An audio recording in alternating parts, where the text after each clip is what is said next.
Hello दोस्तों, स्वागत है आपका आपके अपने चैनल मार्केट सपोर्ट में। दोस्तों, आज की इस वीडियो में हम डिस्कस करने वाले हैं ओवरऑल मार्केट के बारे में। अगर आप देखोगे तो काफ़ी सारे कंपनीज भी ऐसे रहे हैं जिनके नंबर्स भी आज निकल कर आए हैं, तो उनके बारे में भी डिस्कस करेंगे। जिनके नंबर निकल कर आए हैं और अच्छे खराब तो वो आप खुद ही चेक कर लोगे कि किस तरीके के नंबर हैं, ठीक है।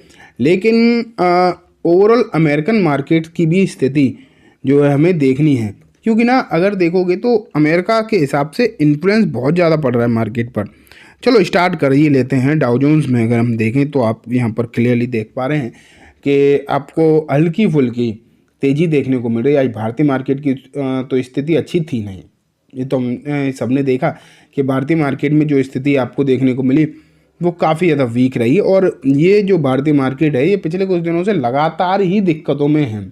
ऐसा भी नहीं है कि अभी दिक्कतें हैं, पहले नहीं थी, ऐसा नहीं है। लगातार अगर आप देखोगे तो आपको प्रॉब्लम्स में इंडियन मार्केट देखने को मिल रहा है। लेकिन देखते हैं कि आगे कब तक ये सिचुएशन चलती है। लेकिन फ़िलहाल आप देख रहे हैं अमेरिकन मार्केट में डाउ जोन्स तो ठीक ही है। वहीं अगर हम नेस्डैक को देखें तो यहाँ एक बेहतरीन तेज़ी आपको देखने को मिल रही है। बिल्कुल ही अगर आप देखोगे तो कॉन्ट्राडिक्ट करता हुआ आपको दिखाई दे रहा है। डाउ जोन्स और नेस्डैक में कोई मेल नहीं है फ़िलहाल, ठीक है। लेकिन अगर हम भारतीय स्टॉक्स को देखें जो अमेरिकन मार्केट में हैं, जैसे कि अगर आप इन्फोसिस की मैं बात करूं तो लगभग 0.2% आपको जो है डाउन दिखाई दे रहा है। भारतीय स्टॉक्स की तो वैसे भी हालत ख़राब ही चल रही है आजकल, बिल्कुल भी कोई तेज़ी का रुख दिखाई ही नहीं रहा। वहीं अगर हम विप्रो की बात करें तो हल्का फुल्का लगभग 0.5% के आसपास आप कह सकते हो तेज़ी में दिखाई दे रहा है। एंड अगर लास्ट में अगर हम HDFC बैंक की बात करें तो वो फ्लैट है। मैं ये NYSE मतलब अमेरिकन मार्केट की बात कर रहा हूँ, ठीक है। तो ये बात हो गई। अब जो है मैं आपको लेकर चलता हूँ अलग अलग शेयर्स के ऊपर, कंपनी के ऊपर, जिनके जो है नंबर आज निकल कर आए हैं। और नंबर जो है किस तरीके के आए हैं ये इंपॉर्टेंट बात है। तो चलो देखते हैं एक करके। ये देखो, सबसे पहले जो है मैंने वरुण बेवरेज आपके सामने रखा है और इसके नंबर जो हैं आज निकल कर आए हैं। अगर आप देखोगे तो इसके नंबर किस तरीके के हैं तो मैं आपके सामने रख ही रहा हूँ। 196 करोड़ के मतलब प्रॉफिट जो है आपको देखने को मिली है। लेकिन आप सोच रहे होंगे कि लास्ट क्वार्टर में तो 629 करोड़ की प्रॉफिट थी, उसके हिसाब से तो कम है। लेकिन ऐसा नहीं है, इसके नंबर हमेशा year on year he compare करे जाते हैं। 144 से बढ़कर मैं दिखाता हूँ, 144 से बढ़कर 196 हुए हैं, तो बहुत अच्छी ग्रोथ है। अब आप सोच रहे होंगे कि क्यों भैया, ऐसा क्या है दिक्कत कि इसके सिर्फ नंबर हमें देखने ही नहीं है क्वार्टर ऑन क्वार्टर। इसके पीछे एक बहुत बड़ा रीज़न है। इसके पीछे दोस्तों रीज़न ये है कि ना ये कंपनी बेचती क्या है। सबसे पहले आपको ये समझना चाहिए, ये कंपनी बेचती है कोल्ड ड्रिंक्स। मेन काम इसका कोल्ड ड्रिंक्स है। हालांकि और भी है, और भी चीज़ें हैं, प्रोडक्ट हैं इसके, लेकिन मेन जो है वो कोल्ड ड्रिंक्स ही है। अब आप खुद देखो, कोल्ड ड्रिंक वाले सेक्टर में गर्मियों में ज़्यादा पी जाती है, सर्दियों में कम हो जाती है, बरसात में थोड़ा मीडियोकर रहता है। तो इस तरीके से होता क्या है कि हर सेक्टर मतलब सेक्टर नहीं, हर क्वार्टर में अब आप ना गर्मियों में कोल्ड ड्रिंक कितनी पी जा रही है उसे आप सर्दियों से कंपेयर थोड़ी कर सकते हो। ये तो नॉर्मल सी बात है ना कि सर्दियों में तो कम ही होगा। तो इसलिए अगर हम देखें तो ये हो जाता है कि यहाँ पर आप सेम क्वार्टर ही कंपेयर करो, हर साल का सेम क्वार्टर को कंपेयर करोगे ना, तब एग्जैक्ट पिक्चर आपके सामने निकल कर आएगी। तो सिचुएशन जो है सही समझ में आएगी कि क्या हुआ है, ठीक है। इसलिए इसे जो है हमेशा सालाना बेसिस पर ही कंपेयर किया जाता है। कभी भी इसे मतलब क्वार्टर क्वार्टर नहीं देखा जाता, ठीक है। तो इसलिए अगर हम देखें वरुण बेवरेज की जो नंबर हैं वो अच्छे नंबर कहे जाएंगे, डेफिनेटली काफ़ी अच्छे नंबर निकल कर आए हैं। एंड अब कितना फ़र्क पड़ेगा मार्केट पर इसका ये कह पाना डेफिनेटली मुश्किल है। उसके पीछे एक रीज़न जो है सीधा सीधा एक ही दिखाई देता है। रीज़न जो है सिर्फ यही है कि मार्केट अनप्रेडिक्टेबल है, मार्केट की स्थिति अच्छी नहीं है। जिस तरीके की स्थिति मार्केट की अभी नज़र आ रही है वो कब तक ऐसी रहेगी ये कह पाना थोड़ा सा मुश्किल नज़र आता है। तो इसलिए मैं ये नहीं कह सकता कि इसमें तेज़ी होगी कि क्या होगा, ये कह पाना बहुत ज़्यादा मुश्किल फ़िलहाल के समय पर नज़र आ रहा है, ठीक है। तो ये बात हो गई VVL की। अब दूसरा शेयर दिखाता हूँ।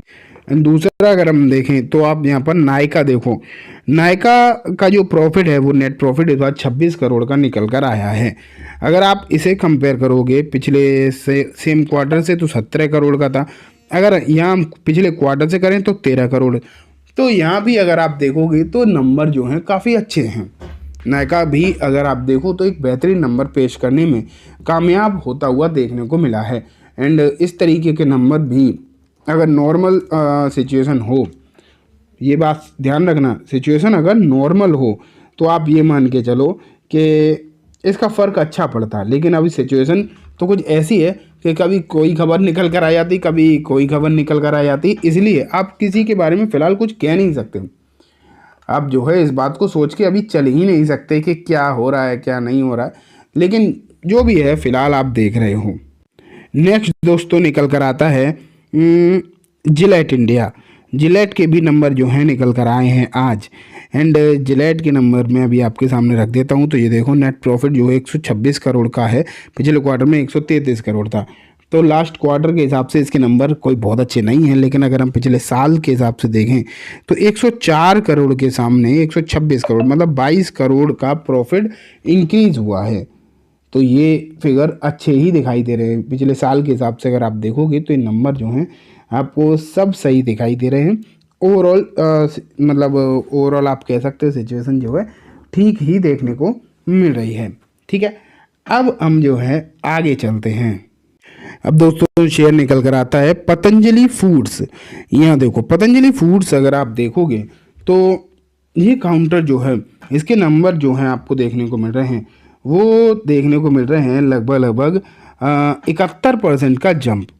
और ये जंप 71% का ये कोई छोटा मोटा नहीं है, क्लियर है, ये एक अच्छा खासा जंप है। 71% की प्रॉफिट अगर इंक्रीज़ हो रही है तो बेहतरीन प्रॉफिट आप इसे मानकर चल सकते हो। ठीक है, तो ओवरऑल ये मानो कि आप इसका जो मतलब फ़र्क है वो भी श्योरली है, मतलब चांसेस तो काफ़ी ज़्यादा हैं कि पड़ता हुआ दिखाई दे सकता है। तो इस काउंटर पर भी आपको जो है नज़र रखना चाहिए। यहाँ पर रेवेन्यू भी बढ़ा है, सिर्फ और सिर्फ प्रॉफिट नहीं है। अब लास्ट कंपनी दिखाता हूँ एंड इसका नाम है अपोलो हॉस्पिटल।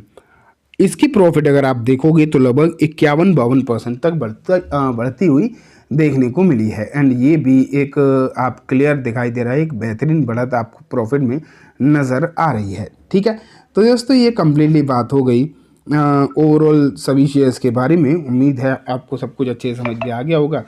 अब मैं इस वीडियो को यहीं ख़त्म करूँगा। जाने से पहले बस एक बार बोलना चाहूँगा, वीडियो अच्छी लगी हो तो इसे लाइक करना, चैनल को भी ज़रूर सब्सक्राइब करना, जाते जाते बेल आइकन दबाना, जिससे कि जब भी मैं कोई नई वीडियो डालूँ आपके पास नोटिफिकेशन सबसे पहले आ जाए। एंड दोस्तों वीडियो सिर्फ और सिर्फ एजुकेशन इन्फॉर्मेशन पर्पस है, तो किसी भी तरीके की बाइंग से लेकर रिकमेंडेशन के तौर पर बिल्कुल ना देखें।